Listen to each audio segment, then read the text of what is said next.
Batman Diyarbakır Birlik Kooperatif Başkanıyım. Bu 3 aya yakındır biz hiç iş yapamadığımızı zaten herkes de biliyor. 8 yolcuyla gidip geliyoruz. Esnaflarımız tümüyle zarar yapıyor. Bizim yolcularımız mağdur olmasın diye 8 yolcuyla gidip geliyoruz. Yol ücreti biraz üzgünüz, fazla alıyoruz, 25 TL alıyoruz. Onu da bizim mazot paramız çıksın diye alıyoruz. Eğer yolcuları 14 yolcuyla gidebilseydik ücreti gene eski şeyine indirecektik, seviyesine indirecektik. Şimdiki bizim hiçbir esnaf da kazanamıyor. İlçi normale döndü. Bizim de şimdi 16 tane koltuklarımız orijinal 16 koltuktur. 14 yolcuyla gitmek istiyorduk. Mesela gelen aileler işte diyor soy isimleri aynı olanlar aynı koltuklarda oturabilirler. Öyle olursa hem fiyatı indirecektik hem de bizim esnaflar kazanırdı. Mazot parası çıkardı onlar. Onu istiyoruz yetkililerden. Biz bir de dilekçe verdik valiliğe. Bilmiyorum işte sonucu ne çıkacak.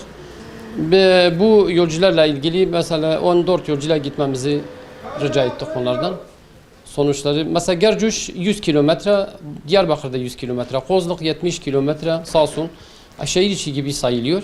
Ama şehirler arasının şeyine girdiği zaman işte 8 yolcuyla gönderiyorlar bizi.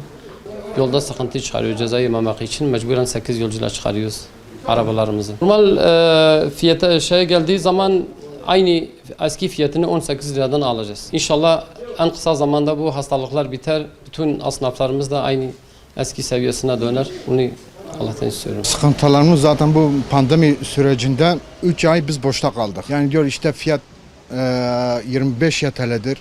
Biz sadece 8 yolcuyla gidiyoruz. 9 yolcu dahi veremiyorlar bize çünkü ceza kesiyorlar bize. Sadece bize kalacağı para şu şekil. 200 milyon kalıyor. Bununla ev mi geçirelim yoksa arabanın masrafını mı verelim? İşte bizim başkanımız valiliğe dilekçe vermiş. Ondan sonra bu dilekçe inşallah olur da biz eski işimize geri dönelim. Yani 16 yolcu da olmasa 14 yolcu.